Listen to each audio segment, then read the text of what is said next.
Well, good evening, good people. Mark Holmes here, and as always, I want to say thank you all for watching, commenting, subscribing, and being part of the Joe Boo Sports Report.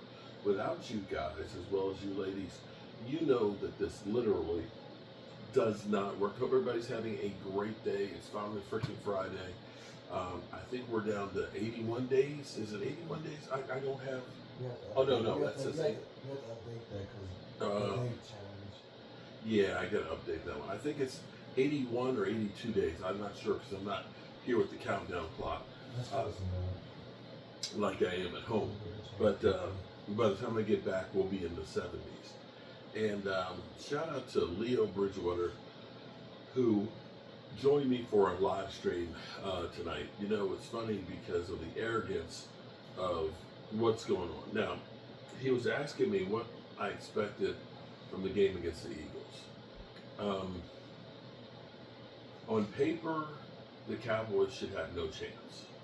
I'll be real with you because you've got quarterback coming back from injury. You have so many new parts that are out there. You have all new coaching staff, and you have the Super Bowl champion. I believe we're returning 10 starters on offense and 7 on defense, and it's their Super Bowl party. However, it would not surprise me, and you would feel free to laugh right now. It would not surprise me if the Cowboys won that game. I'm not calling it, I'm not expecting it, but it wouldn't surprise me on that.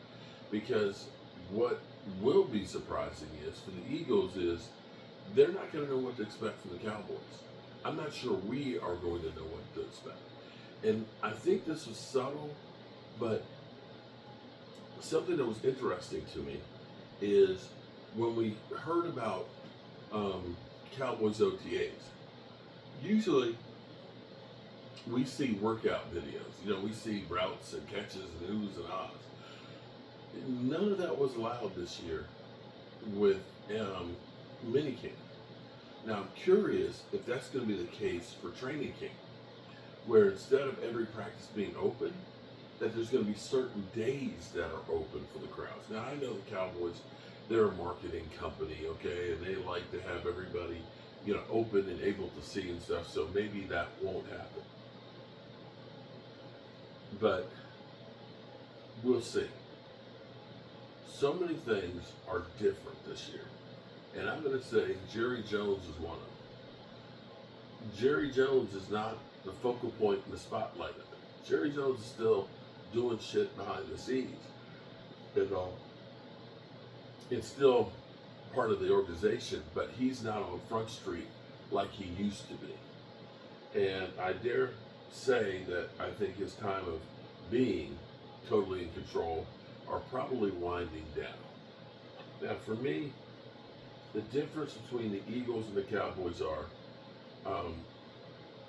and we went through an exercise on here, is the salary cap is really a myth. There are things you can do if you want to do them. Now, we already have a ticking time bomb for next year of Zach Martin. He's almost a $9 million hit this year. He's a $16.5 million hit next year. You got George Pickens, who, if he plays well, either you're going to get probably a third round comp pick, or you're going to have to sign him, which means you're going to need to come up with some money for him. You've got Tyler Smith that you're going to need to sign him. But when you have Micah Parsons, if you sign him now, you'll have the trigger next year that you can flip for him. You got the trigger for Osa and Digazua that you can flip next year and get money from him.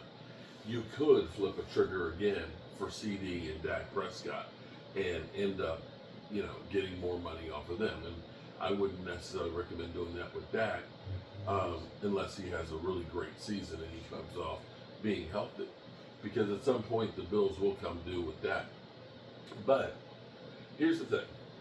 I get so much grief about Dak Prescott. Cowboys got to move on. Dak, you know, is whack. Dak has had 10 years and things like that. Get the bum out of here. Well, here's the reality of it. As I look at, and we won't know for sure, but as I look at the guys that were drafted this year, I'm not sure that any of those guys, and maybe Cam Ward will be better than what Dak Prescott is right now. And, you know, the Steelers sold their soul and have waited and waited and waited and finally got Aaron Rodgers. But I'm not sure Aaron Rodgers is going to be the answer for them. You know, I guess there's Sam Darnold, who had one good year so far in his career. And there's still Kirk Cousins out there. But are we looking and saying that those guys are better than what you got with Dak Prescott? That those guys are going to lead you to a Super Bowl? And there are other guys out there that are highly touted and well paid that nobody talks about that are disappointments as well. Justin Herbert's, Trevor Lawrence's. I'm not sure that those guys are going to make a difference for you. See, here's the thing. Getting good quarterback play is hard to do in the NFL. Finding good play elsewhere is a little easier. Cowboys had an opportunity last year to get a lights-out running back, and they decided, no, we're not going to do it. And see, that's the difference where you can make major strides. Not changing the quarterback. Because you change the quarterback and you still have the rest of the team the way it is, it doesn't matter who you bring in as quarterback. You need to elevate the guys around them to get a different result.